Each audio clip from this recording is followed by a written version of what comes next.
All right, so we're diving into some pretty fascinating stuff today. A lot of you have been asking about these developing trends, crypto, gaming, even a little bit of sports. And, we like to keep you ahead of the curve. Yeah, absolutely. And there's some pretty big things happening right now, like the stablecoin market. I mean, it kind of exploded. Yeah, well over 220 billion. That's a lot of money just kind of sitting there. Right, it is. Mhm. It's like a huge pool of liquidity just waiting for the right moment. It's interesting. Yeah, I wonder if everyone suddenly decides to jump back into crypto, what happens then? Oh yeah, if the market sentiment shifts bullish, that liquidity could definitely fuel a pretty significant rally. And then it shows how important stablecoins are becoming. How so? Well, it does. This bridge Mm. between the traditional financial world and digital assets. People are looking for ways to kind of move between the two. Makes sense. And speaking of moving between things, Bitcoin. I mean, it seems like everyone has a different opinion on it. Oh, yeah, totally. Some people just see it as a way to make a quick buck. Others see it as something much bigger. Yeah, like replacing the dollar. Well, there's this idea of Bitcoin as a driver of dollarization, Mm. especially in countries where the local currency is unstable. Mm. Places dealing with inflation, government restrictions. It gives people options. But Bitcoin itself is pretty volatile, right? So how reliable is it really as a hedge against economic instability? Yeah, that's the big question, isn't it? And then there's all the regulatory stuff. Governments trying to figure out how to deal with it, how it might fit into everyday transactions. It's a whole other layer to the conversation. Okay, so let's move on to gaming, and specifically this thing called Web3 gaming. Right. It's like the next big thing, or at least that's what a lot of people are saying. Developers, Mm. players, they're all kind of pushing for it to become mainstream. But what is it exactly? I mean, what makes it different from regular gaming? Well, it's all about ownership, like actually owning your in-game assets. And then there's the whole play-to-earn concept, where you can actually earn real-world value from playing. It's pretty revolutionary. So it's like a whole new economy within the game. Exactly. It's Decentralized, layer-driven. player-driven. Mm. But of course, there are challenges, like scaling these games up to handle millions of players, and some traditional gamers are resistant to the whole idea. I can see that.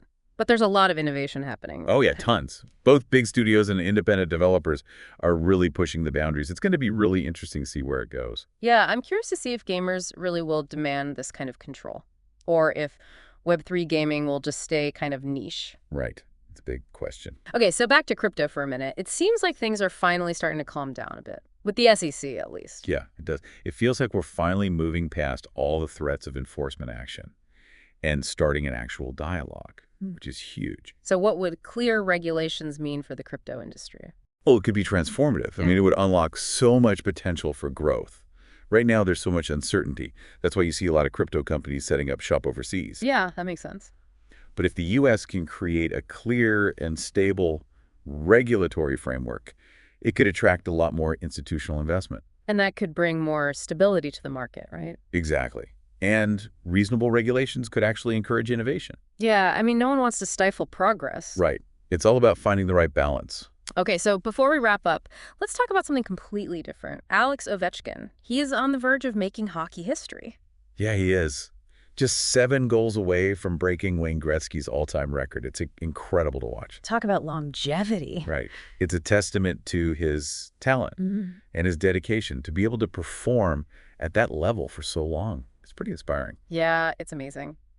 So just to recap for everyone, we talked about the huge amount of liquidity in stablecoins and what that could mean for the crypto market. Right. And we talked about how Bitcoin is being viewed differently around the world. Yeah, as a speculative asset versus a way to combat economic instability. And of course, Web3 gaming and whether it has the potential to go mainstream. We also talked about the importance of clear and reasonable crypto regulations and how a more collaborative approach between the industry and regulators could be beneficial for everyone. And finally, we touched on Alex Ovechkin's incredible pursuit of hockey history. And this all leads to a pretty interesting question. How might a breakthrough in one of these areas influence the others? Like if clear crypto regulations were put in place, could that lead to a surge in Web3 gaming adoption? Or even affect investor sentiment in something like professional sports? Yeah, it's fascinating to think about how these seemingly separate worlds might actually be more connected than we realize. It makes you wonder what other unexpected links might emerge as these fields continue to evolve. Absolutely. It's definitely something to keep an eye on. So thanks for joining us for this deep dive. We'll see you next time. See you then.